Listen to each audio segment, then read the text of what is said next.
नौजवान नादर जमाली तॾहिं ते वियासीं जेके मालिकनि हवालो ॾिना ऐं जेको असां मीडिया में ॾिसूं था, पुलिस खे अहिड़ो कंहिं क़िस्म जो को बि अख़्तियार कोन्हे कंहिं बि आम माण्हू ते, भली हुन ते नंढो या वॾो केस हुजे, जेसिताईं की हुन ते इनाम मुक़ररु थियल न आहे, जेसिताईं हुन ते डेथ वारंट इशू थियल न आहे, तेसिताईं पुलिस हुन खे कंहिं बि क़िस्म जो मुक़ाबिलो ॼाणाए मारे नथी सघे। इहो पुलिस जो अख़्तियार में ई कोन्हे, इहो पुलिस खे एतिरो आर्डर ई कोन्हे, पावर ई कोन्हे पुलिस जो। हुन मुकमिल तौर ते एक्स्ट्रा जुडिशल किलिंग कई आहे पुलिस। इंसाफ़ कीअं थिए जॾहिं हिकिड़ो माण्हू जंहिं ते मालिकनि जा ख़दशा आहिनि त हिन असांजो नौजवान मारायो आहे, उहो कुर्सी ते वेठो आहे, SSP लॻो वेठो आहे।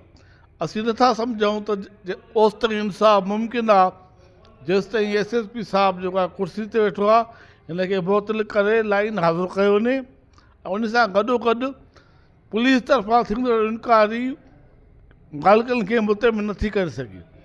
जेसिताईं जुडिशल इनक्वायरी नथी थिए असीं सम्झूं था त ओसिताईं केर बि मुतमिन कोन थींदो। तंहिंजे करे मुतालबा असांजा इहे आहिनि, जुडिशल इनक्वायरी थियणु घुरिजे, SSP समेत जेके बि इन वाक़े में मुलविस मालिकनि तरफ़ां ॼाणायल आहिनि उहे मुअतल थियणु घुरिजनि ऐं उन सां गॾोगॾु पोइ का तहक़ीक़ात थिए त जेको आहे मुनासिबु थींदी। ऐं चौथे नंबर ते जेके साहिबनि ते केस थिया आहिनि, सो बि ATC आहे केस, इहो पावर त आहे SSP साहिब जो जेको आहे त तव्हां साहिबनि ते जेको आहे हुनखे परेशान कयो, ज़हनी तौर ते परेशान कयो, त केस दाख़िल करे छॾियो, दहशतगर्दी जा केस दाख़िल करे छॾियो, जीअं हक़ सच जेको आहे हुन लिखी सघनि। असीं सम्झूं था त इहो SSP साहिब जे करे आहे। SSP खे अहिड़े क़िस्म जी कार्रवाई न करणु घुरिजे।